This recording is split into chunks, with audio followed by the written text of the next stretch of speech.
There's a chemistry between them when they play. We had it. They have it. This team was very, very athletic, and I thought we were very athletic. Pretty good shooting team also, and they had different guys that could score. I told them I want this to be the most enjoyable 4.5 months you've ever had. And I think we're on schedule with that. Thank you, seniors.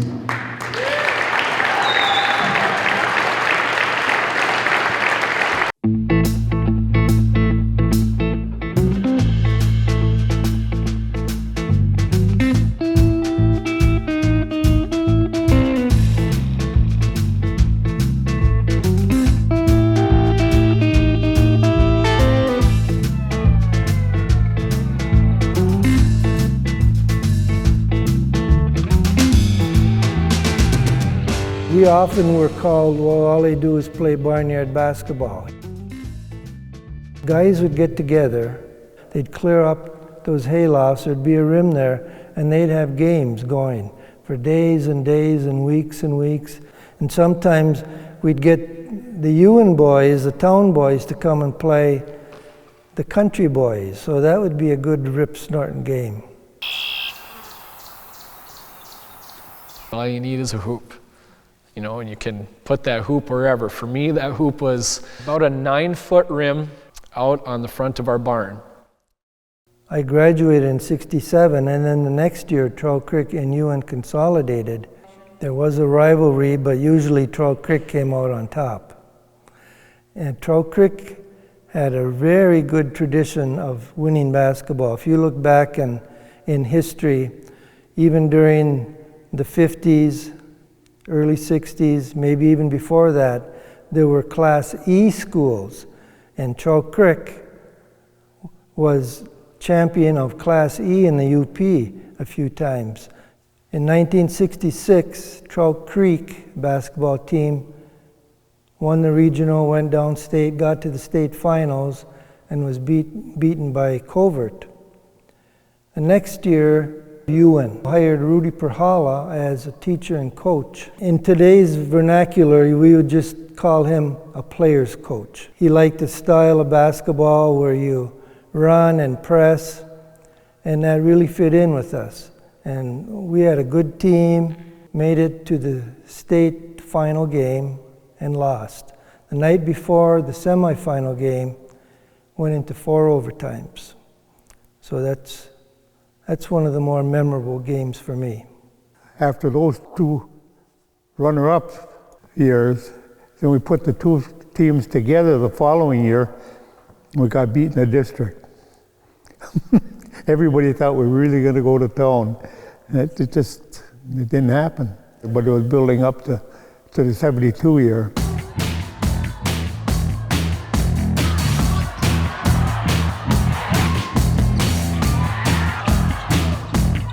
Probably the worst start I think we've had all year for anything. Yeah, probably the worst 5-6 minutes to start a game. I think Wakefield had a lot to do with our slow start too. They were a very good team. Yeah, they came out with their best game at us, but there was a little psychological hurdle for us with, bowing out earlier than we should have in districts. For sure. Last year, and then the one COVID year where we didn't get to play our district final is definitely like a lot of pressure on one game. And early on, seeing the struggles, yeah, it's not a good feeling, but that grit to snap out of that and take it over.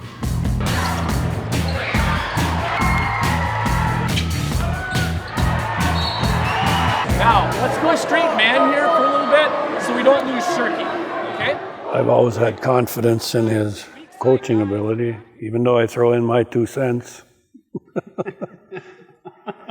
He was strictly a man-to-man coach to start with, but I noticed how some of them zones been sneaking in there once in a while. Yeah. But yeah, to see him out there on the court, in his yellow jacket was cool. He knows what he's doing. We heard a lot about the 72 team.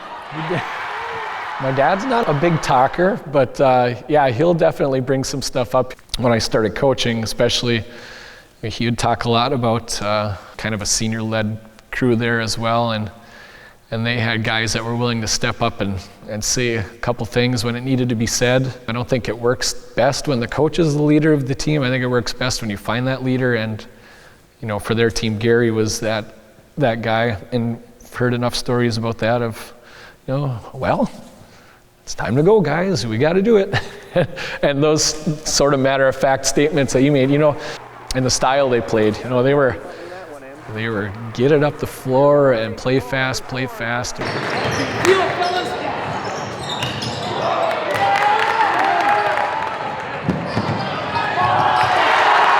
Ewen ball, which was run and gun, press hard and go.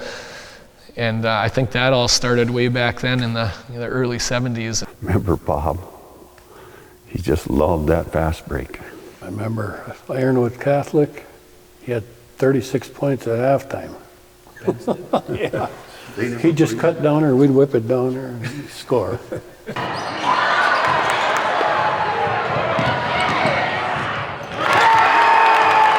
And you were on a fast break too, quite a bit. He didn't basket hang as much as Bent's.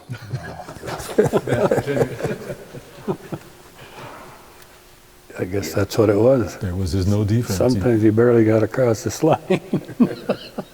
And that press created probably a third of those points. Oh yeah. Yep. Gary, Cliff, and Mike Carlisle used to pick off a lot of passes. We'd put pressure on them, putting the ball in bounds. They'd try a long pass and never got anywhere. We stole it back there.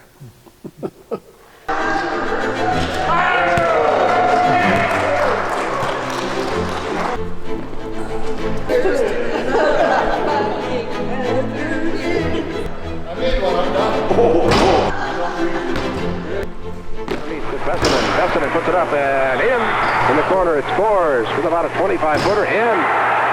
Burled that one in real pretty. That's Gary Ford, the All-Stater. We thought we could win it all. In the classroom with three of the starters, with Bob Besson and Gary and Cliff Nemi. And those guys started talking that first week of school how they were going to take the state championship. And then as the season went on, they're still talking about it. They're 16-0, 17-0, 18-0,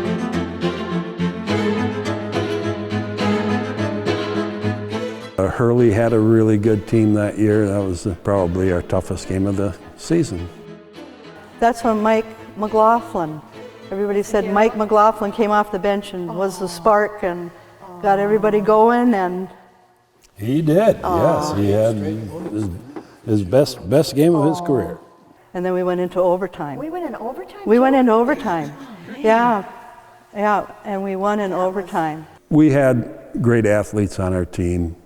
They knew how to play the game. We were great shooters, played fast. We controlled the backboards extremely well. I don't think anybody out-rebounded us all year long. Mike Carlisle is probably the best athlete that ever came out of this school. Nemi outside, gives off to Carlisle. Carlisle's shot is good. Carlisle, a 5'11" sophomore. But Mike was so smooth on the basketball court. And if you're playing defense against him, from what I can remember, he was so unpredictable. Yep. Now Carlisle gives right back to Nemi. Nemi more or less the quarterback of this squad. Cliff was 6'2", 6'3", but his arm length was 6'5". So he was an excellent rebounder, great defender. And excellent on the press. He knew how to pick off a pass. Besson with a 25-footer. Short, no good. Gets his own rebound, tips it in. Well, Bob was probably the best shooter on the team. He could nail them from anywhere. He had a nice, quick shot. He didn't like to play defense.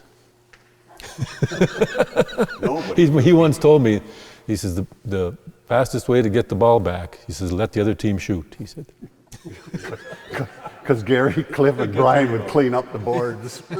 And he was serious. Down to Besson. Besson puts it up. No good. The Ford tips it in, and that's the end of the half. We never had a three-point line. No three-point line. And how many points a game, George, was it that team scored? 96.8. 8. Without a three-point line. There really hasn't been too many rule changes since then, have there? No jump balls. Well, yeah, that's a good one. Yeah, I remember that. That was Brian would tie a guy up and he'd have to jump ball with him, and this guy would probably be about 6 inches taller than Brian. 6 inches. Well, yeah. Try 10. I'm trying. Or 11. I'm trying. 6'8". Yeah. Ekberg and 6 foot 8. And get the tip. What's his name for rock? Van Dam. Van Dam.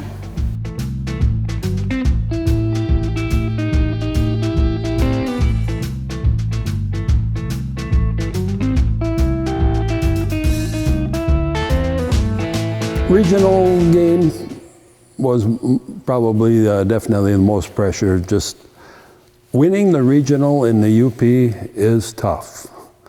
And A lot of good teams. We've seen just a lot of good Ewen-Trout Creek teams make it there, but sometimes there's better teams and sometimes you don't play as well as you should. It's the only game that I was kind of scared. And because Rudy never made it through the regionals, so he wanted to win it to make it through for him. They always called the regional final Rudy's curse because he couldn't get past the regional final, and because he'd been there, you know, more than once between, you know, 67 and then, and it was scary. They had a 6'8" center, Tony Van Dam at that time, and actually they had a, very good team. We didn't play that well, but we ended up winning in the end.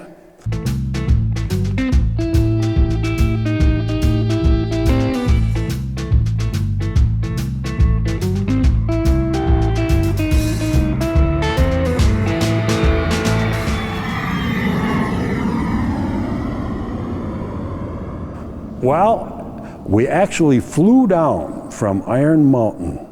And we get about 30 miles out over Lake Michigan, and the pilot says, "This is the pilot speaking. We have an oil leak on the right engine. It's nothing to be alarmed about. First time in an airplane, and that's what you hit when you're over 30 miles of water." It was pretty nice to be on a flight with all the press and so forth. And of course, pretty quick trip when you're flying. It was a little bit different in those years where the semifinal was played a week before the finals.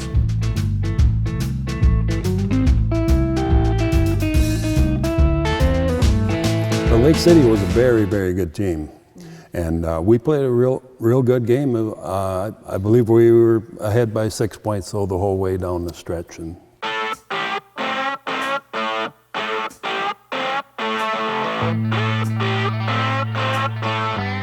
that was at Michigan State, Jennison Fieldhouse. Crowd was 12,500. Basketball was very big, the state finals in those days, and of course, Ewen-Trout Creek fans represented us very well. The town was empty. Just about everybody went down in that crowd that was there. Any car that ran went. And we find out that 500 of those fans left Friday early to get down here to East Lansing. So almost everybody from both towns is here. I see a couple people I missed that aren't here. One of the physicians is not here. A barber couldn't leave town. Yeah, I guess the part I remember about the final was the first quarter. We played tremendous and got out ahead and kind of cruised most of the way through the game. Yeah, we had a good halftime lead, and that's when I knew we had it already. Yeah, I think we did know at halftime ahead by 20-something, whatever that. Yeah. Had a pretty good chance to win that one. And that was the last one, so we were in good shape. That's the end of the ball game. Ewen-Trout Creek is the 1972 Class D champions, defeating Fredoli Rosary by a score of 74-62.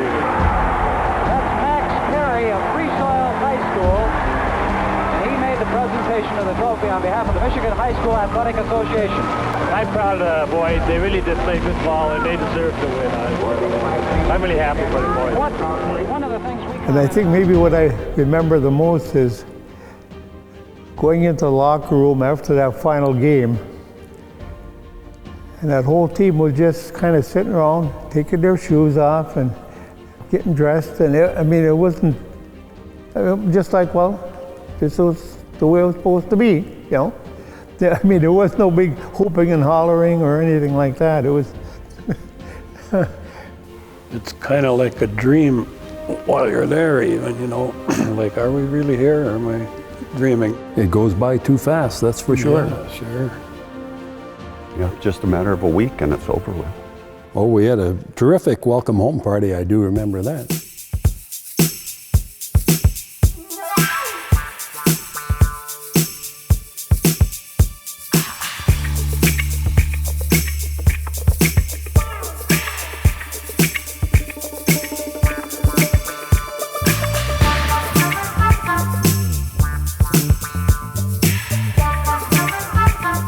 You know, we came together, and once those championship teams started playing, well, then that kind of inspired the younger kids and got it going, and they've kept it going.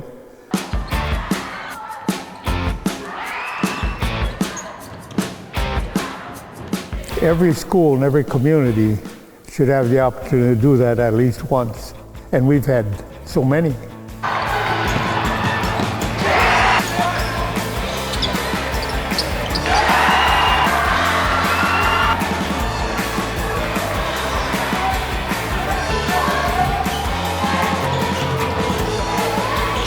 Be patient, get them to extend. You're going to get a little more jumpy in the passing lanes.